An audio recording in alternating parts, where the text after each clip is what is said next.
سلام. سوالای خیلی زیادی راجع به ایمپلنت در سایت، پیج یا بیماری از این تشریف میارن از من میپرسن. گفتم که با یک کلیپ بتونم که مقدار زیادی از این سوالاتون رو جواب بدم.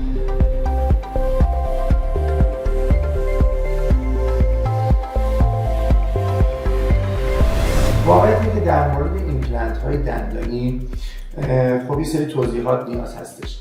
بیماری عزیزی که پیش ما میان خیلی سوالشون در مورد که چرا زمان ایمپلنت طول میکشه.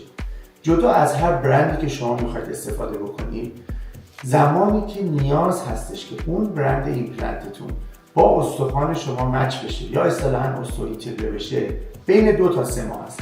این بهترین حالتیه که استخوان شما نیازی به پیوند نداشته باشه، نیازی به کشیدن دندان نداشته باشیم، نیازی به کارهای جانبی مثل سینوس لیفت نباشه. پس در بهترین حالت ما حداقل 2 تا 3 ماه زمان داریم که اون ایمپلنت دندانی ما با استخوان ما استئوینتگره بشه. بعد از این زمان درمان پروتزی نیاز هستش.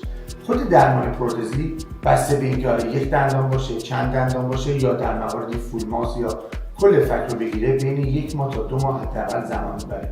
پس حداقل زمانی که شما نیاز دارید که به دندان پزشکتون بدید که ایمپلنت رو 0 تا 100 تحویل بگیرید 4 تا 5 ماه است.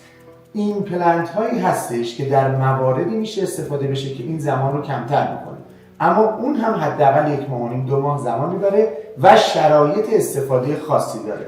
پس ما برای یک ایمپلنت کامل 4 تا 5 ماه زمان و 4 تا 5 جلسه مشاوره با دندانپزشک متخصص فک و صورت و متخصص پروتز رو نیازمندیم. در مورد اینکه بعضی از بیماران میگن آی دکتر ما رفتیم فلان جا، حالا 6 ماه تحویل دادن، شما 2 ماه تحویل دادید، رفتیم فلان جا 2 ماه دادن، شما 1 سال تحویل دادید. ببین از نکته خیلی مهم اینه که اون ایمپلنت درمانی باید سالها برای شما کار بکنه.